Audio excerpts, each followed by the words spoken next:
जय माता दी दोस्तों। इस समय शारदीय नवरात्रि का पावन पर्व चल रहा है। इन 9 दिनों में देवी के अलग अलग स्वरूपों की पूजा की जाती है। कलश स्थापना के साथ नवरात्रि व्रत की शुरुआत होती है, जो कि हवन और कन्या पूजन करने के बाद नवरात्रि व्रत के पारण के साथ समापन हो जाती है। दोस्तों, नवरात्रि व्रत के पारण का विशेष महत्व है, लेकिन बहुत से लोग कंफ्यूज रहते हैं कि उन्हें नवरात्रि व्रत का पारण अष्टमी को करना चाहिए या नवमी को या फिर दशमी को करना चाहिए। उन्हें इस बात की सही जानकारी नहीं होती, जिस कारण उन्हें नवरात्रि व्रत का पूर्ण फल प्राप्त नहीं होता है। तो दोस्तों, इस वीडियो में मैं आपको यही बताऊंगी कि नवरात्रि व्रत का पारण किस दिन करना उत्तम होता है, व्रत पारण की सही तारीख क्या है और व्रत पारण करने का शुभ मुहूर्त क्या है, व्रत पारण की सही विधि क्या है, व्रत का पारण आपको क्या खाकर करना चाहिए, व्रत खोलते समय आपको कौन कौन सी चीज़ है जो गलती से भी नहीं खानी है, इसकी भी जानकारी होना ज़रूरी है। लेकिन वीडियो शुरू करने से पहले आपसे निवेदन है कि यदि वीडियो आपको जरा सा भी अच्छा लगे तो कृपया एक बार लाइक अवश्य कर दीजिएगा। माता रानी की कृपा पाने के लिए कमेंट बॉक्स में अवश्य लिखिएगा जय माता दी। दोस्तों, कई लोगों के मन में ये शंका होती है कि उन्हें नवरात्रि व्रत का पारण कब करना चाहिए, अष्टमी, नवमी या फिर दशमी को। तो आपको बता दें कि नवरात्रि व्रत पारण को लेकर अलग अलग जगह पर अपनी अपनी परंपराएं हैं। कुछ लोग नवरात्रि व्रत का पारण अष्टमी तिथि में करते हैं, तो वहीं कुछ लोग नवमी तिथि में मां सिद्धिदात्री की पूजा करने के बाद, हवन और कन्या पूजन करने के बाद नवरात्रि व्रत का पारण कर लेते हैं।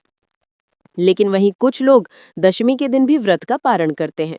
तो सबसे पहले मैं आपको बता दूं कि नवरात्रि व्रत का पारण आप अपनी कुल परंपरा के हिसाब से कर सकते हैं। दोस्तों, अष्टमी, नवमी व दशमी तिथि को भी व्रत का पारण किया जा सकता है। इससे आपको व्रत का पूर्ण फल मिलता है, इसमें कोई भी शंका नहीं है। आपको बता दूं कि शास्त्रों के अनुसार नवरात्रि व्रत पारण के लिए नवमी तिथि के अस्त होने से पहले, यानी नवमी तिथि समाप्त होने से पहले का समय सर्वश्रेष्ठ माना गया है। साथ ही दशमी तिथि भी नवरात्रि व्रत पारण के लिए उपयुक्त मानी गई है। और बात करें नवरात्रि व्रत पारण के शुभ मुहूर्त की, तो आपको बता दूं कि इस साल अष्टमी तिथि की शुरुआत 29 सितंबर 2025 की शाम को 4:31 पर हो जाएगी और अष्टमी तिथि की समाप्ति 30 सितंबर 2025 की शाम को 6:06 पर होगी। ऐसे में इस साल दुर्गा अष्टमी का पर्व 30 सितंबर 2025 दिन मंगलवार को मनाया जाएगा। वहीं इस साल नवमी तिथि की शुरुआत 30 सितंबर 2025 की शाम को 6:06 पर हो जाएगी और नवमी तिथि की समाप्ति 1 अक्टूबर 2025 की शाम को 7:01 पर होगी। ऐसे में इस साल दुर्गा नवमी का पर्व 1 अक्टूबर 2025 दिन बुधवार को मनाया जाएगा और दशमी तिथि की शुरुआत 1 अक्टूबर 2025 की शाम को 7:01 पर हो जाएगी और दशमी तिथि की समाप्ति 2 अक्टूबर 2025 की शाम को 7:10 पर होगी।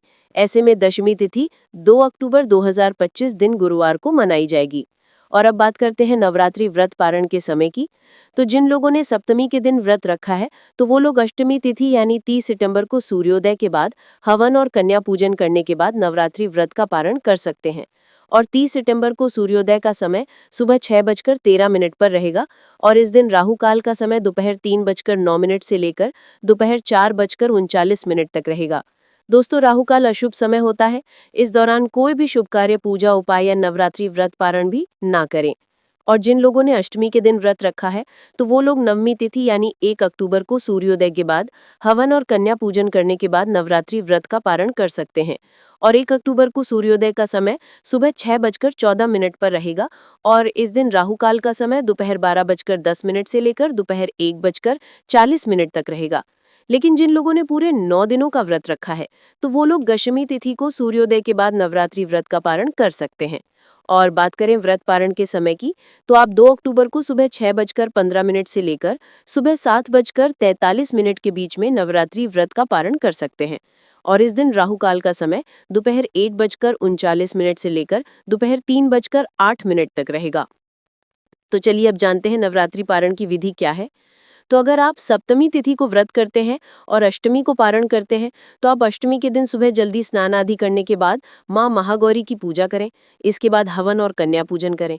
और अगर आप नवमी के दिन व्रत का पारण करते हैं, तो आप नवमी के दिन माँ दुर्गा के नवे स्वरूप माँ सिद्धिदात्री की पूजा करें।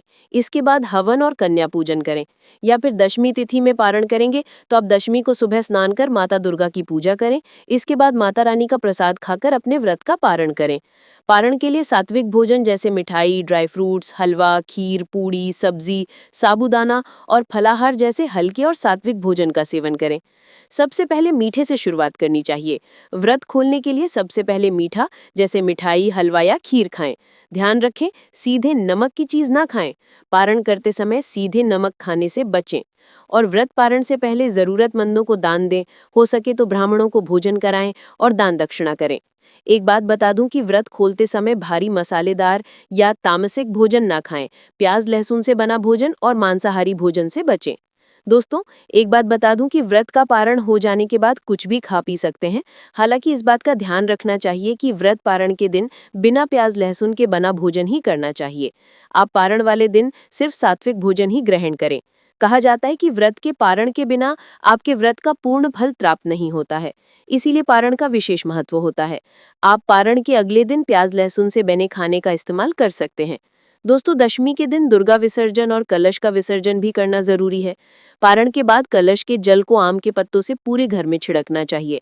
इस बात का ध्यान रखें कि जल छिड़कने की शुरुआत किचन से करें, क्योंकि यहाँ पर माँ अन्नपूर्णा के साथ माँ लक्ष्मी का वास होता है। इसके बाद घर के हर एक कोने में छिड़क दें। बस बाथरूम शौचालय में न छिड़कें। इसके बाद बचे हुए जल को तुलसी या फिर किसी पेड़ में डाल दें और फिर मिट्टी के कलश को नदी या स्वच्छ जल में प्रवाहित कर दें। कलश में रखे नारियल और अन्य पूजन सामग्री को भी जल में प्रवाहित कर देना चाहिए। कलश में रखा सिक्का घर की तिजोरी में रखें। कलश हटाते समय उसके अक्षत को लाल कपड़े में बांधकर मुख्य द्वार पर टांगने से नकारात्मक ऊर्जा दूर होती है। कलश और अखंड ज्योति में बंधे कलावा को धीमे से खोलकर अपने हाथों में बांध लें। इससे आपको अच्छी सेहत का आशीर्वाद मिलता है। तो बोलो माँ दुर्गा की जय। तो मेरे साथियों, ये जानकारी आपको अच्छी लगी हो तो कमेंट में जय माता दी जरूर लिखें। वीडियो थोड़ा भी अच्छा लगा हो तो कृपया वीडियो को लाइक अवश्य करें, शेयर करें और साथ ही साथ हमारे चैनल को सब्सक्राइब करें। जय भवानी दोस्तों, धन्यवाद।